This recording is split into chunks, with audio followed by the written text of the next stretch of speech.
Matt, have you had a chance to talk to Yanni Martha yet about qualifying for the World Cup? Yep, I haven't spoken to him, but I've been WhatsApp corresponding with him. So he's obviously in Carousel now for his celebration of obviously qualifying for the World Cup, which is I'm really pleased for him. He was texting me yesterday saying how nervous he was for the game and I think how much it meant for the nation. So yeah, look, important for him and his family, but also like nice for us as a football club that we potentially, hopefully, we'll have him here at the end of the season and can watch him go and thrive in a World Cup. So really pleased for him, delighted for him, delighted for his country, delighted that a nation as with no disrespect as small as that, I think it's smallest ever, isn't it, have got into World Cup, and I know how much it'll mean. So yeah, hugely delighted for him.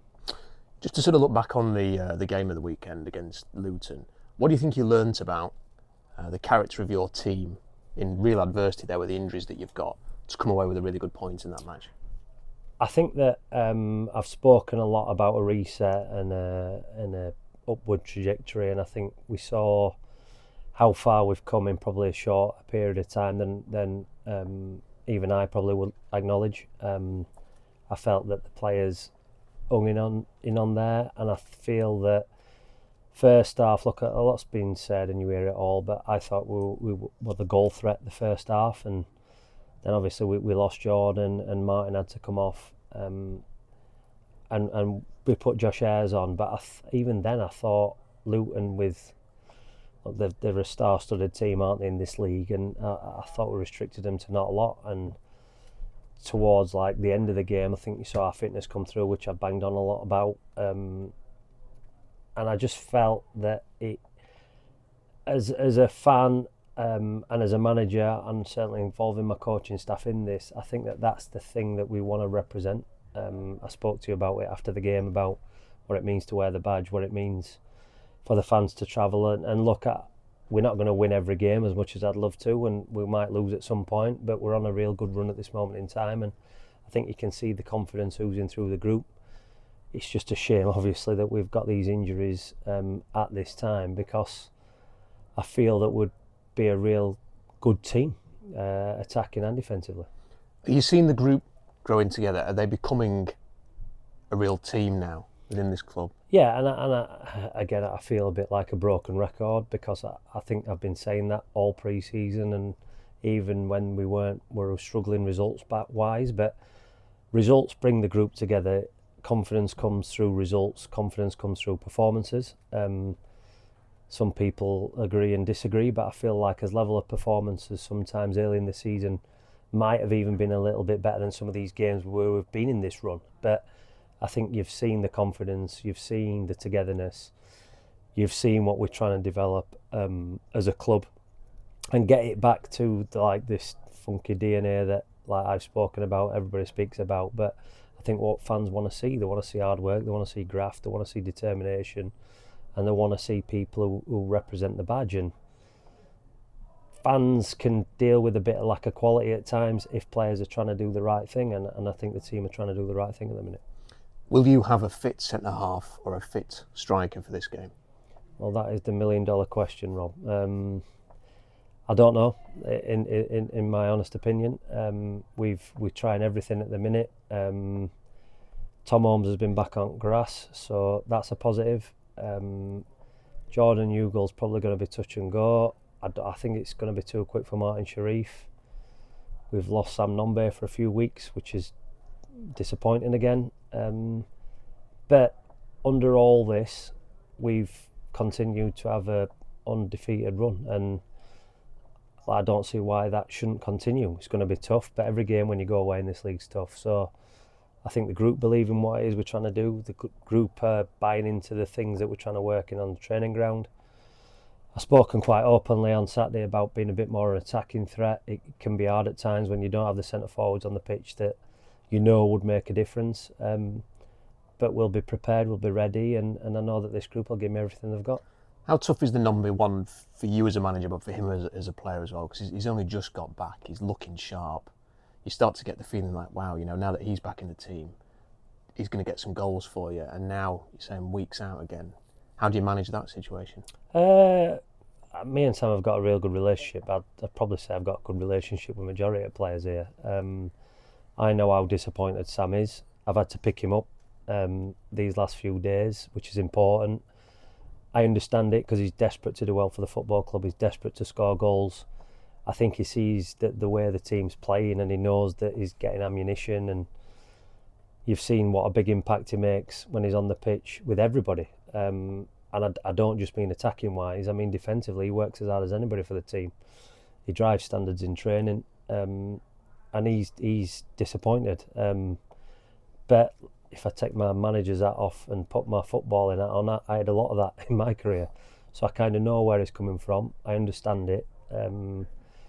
We speak a lot, as I've just said, and I think he understands it. He's disappointed, but I know he'll come back better, and I know when he comes back he'll score goals again. If the worst case scenario is that you do have to be quite creative with your team this weekend, so how challenging is that for a manager? Because there's all sorts of things you could do, but finding the right one to get your result in this game, not the easiest thing. Definitely not easy, and I'll not know until Saturday at 5 o'clock if I got it right or wrong. But we have a plan, we have a way of working. Every game is kind of different, but it underpins our beliefs in how we want to play. So we have certain things that will always be there, but there will be certain things in different games where we have to adapt to kind of stop the opposition. I think that's one thing that the group are getting really better at, because that can take some buying in from the group, especially now when you talk about philosophies and how you play and what that looks like. But a philosophy and how you play it looks great when you have everybody who's fit. If you can't always play a certain style a certain way, so we have to adapt, we have to understand. And I think the beauty of the group I've got in there is that they all understand each other's roles. So you've seen Joe Powell playing left wing back, you've seen Jordan Hugo playing centre half, you've seen a number of players playing, you could say, out of position. But I think the work we've done pre-season, the work we're doing at training ground, they understand what it is we need in and out of possession. So in the modern days, are players more used to doing that?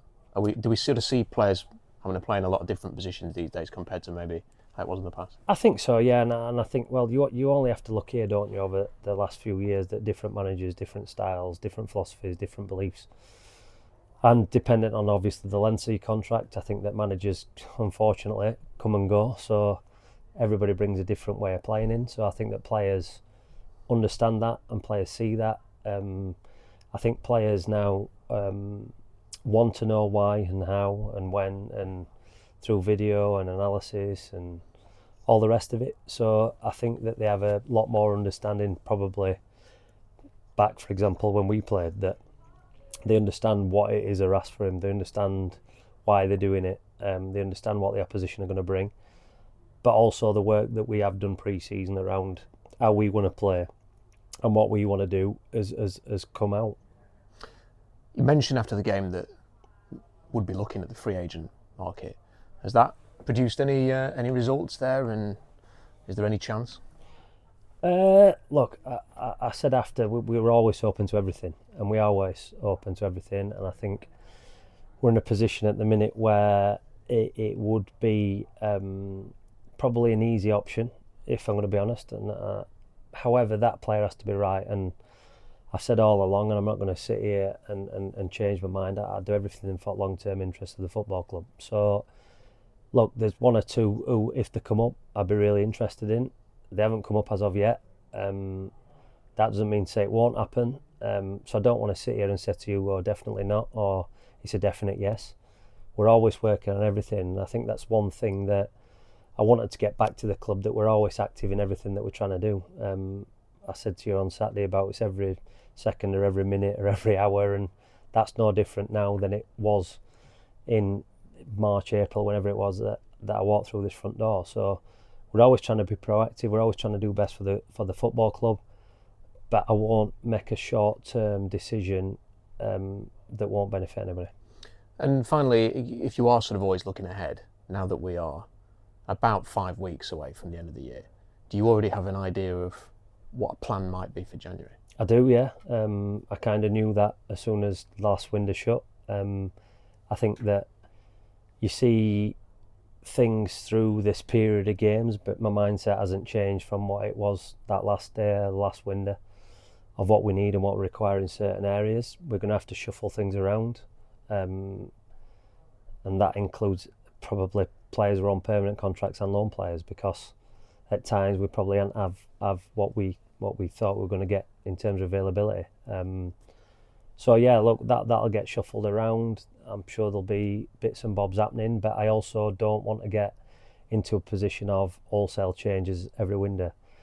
I've said all along I want to have 2 to 3 players who we kind of flit in and flit out potentially, but all that will be done in due course. And I don't know what the future holds. I don't know if somebody's going to come in with an unbelievable bid for one of our players. I've said it all along, I hope they don't, but at the same time I can't contradict what I said before, and if a really good offer comes in for one of our players, then we have to consider it. Thanks. And Matt, you've got lots of players out injured, but while that's happening, you also got lots of players stepping up. Dan Gore being one of them. Is there a better midfielder in League One than him? I'm going to be biased and probably say no. But look, I think we're lucky. I think Joe Powell is one of the best midfielders in League One. I think Kian Spence is one of the best midfield players in League One. So, and then I've got Drew Yearwood and Josh Benson and Liam Kelly, and look, I've got real good options in midfield. But I said all pre-season to you that were an area where I felt that at times we'll have to play a 3, we'll have to play a 4. But I just think that they've all stepped up. And Dan Gore's tenacious, Kian Spence is tenacious.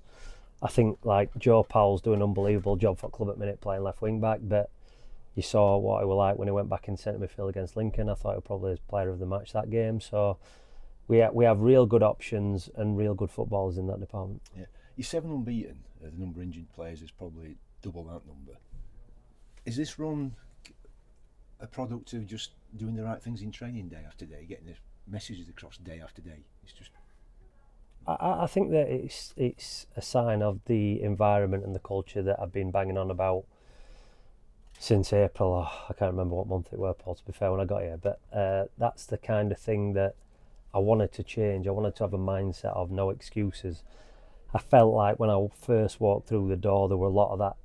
There were a lot of it's this fault, that fault, other things' fault, and I'd like to think I've knocked a lot of that out of this football club, which is important, because I think that excuses just hold you back, and your mental state is key to how you can perform and develop and move forward. And again, look, it's easy me saying about it. The players have to believe it. The players have to carry it out. And I think that in this adversity, that is one thing that has stood us in good stead, is the fact that no matter who comes in, what happens, who plays where, they know what it is that I'm expecting from them, and they've carried that out really well. Well, Kian, off the back of a well-earned point at Luton Town, how do you reflect on Saturday's performance? Yeah, it was a good point in the end. Everyone said a lot about the circumstances, but I think regardless of the circumstances, not many people are going to go and get a result there. So now we were really happy with it. There's obviously a lot of resilience that the side showed on Saturday. You had to play without the ball for plenty of the game, but there weren't many chances that Luton really created. That Cam Dawson didn't have to make too many saves. You must take real pride in that, and as a midfielder. Yeah, I was just saying that earlier, that we felt like we had control of the game. Sometimes you have that with the ball, sometimes you have that without the ball, but the main goal of a game is to feel like you're comfortable in control of it, and I felt like with what we could do in the game, I think we did that very well, and then on another day we'd be able to have something that might be able to nick it. But like I said before, it's a good point on the road. And for you personally, there were plenty of tackles, lots of energy. I mean, the stats for you were pretty sensational on Saturday. You must take plenty of confidence from that yourself. Yeah, it was a type of game that required that from myself. Like I said, we didn't have much of the ball, but to remain in control out of possession, it required me and Gorey to make a lot of tackles, cover a lot of spaces, and as a team, it was kind of keeping that compact structure, and I think from back to front we did that really well. Is that something that you would say you base your game around? Is that running? Is that energy before you're able to get on the ball and play? Yeah, I'd say whatever position I play in, that running and energy is my main asset. So wherever I play, I want to show that and use that for the team. It's slightly different playing a little bit deeper because it's more like recovering and getting across the pitch, whereas higher up it might be like sharper bursts. But whatever I'm required to do, I'll try use that strength that I've got. Well, we saw the defensive side of both yourself and the team last weekend. The weekend before, Lincoln showed a completely opposite side where you're able to create goals and score plenty of goals. That must be nice to be able to prove that you can do both sides of the game. Yeah, definitely. If we could have that every week, we'd much rather a 3-0 result over a 0-0. But to go from such a positive attacking display to being able to do the defensive one that we had the week after, it's showing that we can do both sides, which is all well and good for us. And obviously you must take extreme confidence from that. And 7 unbeaten in League One, looking to make it 8 on Saturday. What's the confidence been like in the camp recently? Yeah, obviously good. Obviously, positive. It's the gaffer said it quite a lot that we don't get too high and too low, and that's something that we're trying to do. Obviously, we want to maintain this run as long as we can, but we weren't too down when it wasn't as good at the start of the season. So we obviously don't want to get too high now. We just want to make sure we continue on this run as long as we can. And how important is it for yourselves, for your confidence, to find a way of just grinding out these results, especially while the squad has been rather depleted over recent weeks with injuries? Yeah, it's massive. I said that earlier as well. That, regardless of who we've got playing, if we had a full fit squad of players, I think we're top of the form table. So you're not going to do like much better than that, really. So yeah, just trying to continue that for as long as we can, and then the more bodies that come in, obviously, the more like that helps us as a team. Obviously, we're now approaching, or we are a third of the way through the season already. Mm-hmm. How have you found the start of the season? Obviously, you were injured during pre-season. You had to work your way back into the side, but you found your feet really quickly. How would you sum it up? Yeah, it's been a mixed bag for me. It's been very frustrating at times. I'd still say it's been a bit frustrating now, being in and out sometimes due to little niggles. But yeah, when I've been out on the pitch, I've really enjoyed it. I've really I've been proud of how I performed over the last few weeks, and I'm happy to say that I think I've contributed towards the team's results. So yeah, I just want to do all I can to make sure I'm out on the pitch and able to do that. So it's been a mixed bag for me, but I'm happy that the last couple of months have been positive. And moving on to Reading on Saturday, another tough test as they all are in League One. Mm-hmm. How much are you looking forward to getting on the coach and getting down there? Yeah, I'm really excited. It's another stadium I haven't played at. Obviously, they were in the Premier League not too long ago, so it's a big stadium, a big club, and it's another one that I'm excited to play at. You and Dan Gore were both outstanding last week in different ways. What's it like playing with? Yeah, it's good. It's enjoyable. I think we complement each other quite well. I agree, yeah. He's a real good player. He's shown that this season, and it's one of them. If we can almost complement each other and then complement the team with how we both do, then yeah, it's always enjoyable. Yeah, you work well on the pitch. Have you struck up a friendship off the pitch? Is he like one of your mates? Yeah, he's a good lad, to be fair. He's a good lad. He's a funny lad. It's I'm mates with all the lads, but yeah, Gore is funny. I get along with him well. He's got a bit of feistiness about him as well, hasn't he? Yeah, that's why he's funny. Yeah, it's good that he shows it on the pitch as well, though. You talked about it like being a bit stop-start for you this season, but when you have played, you've been very good. Are you satisfied with your own form?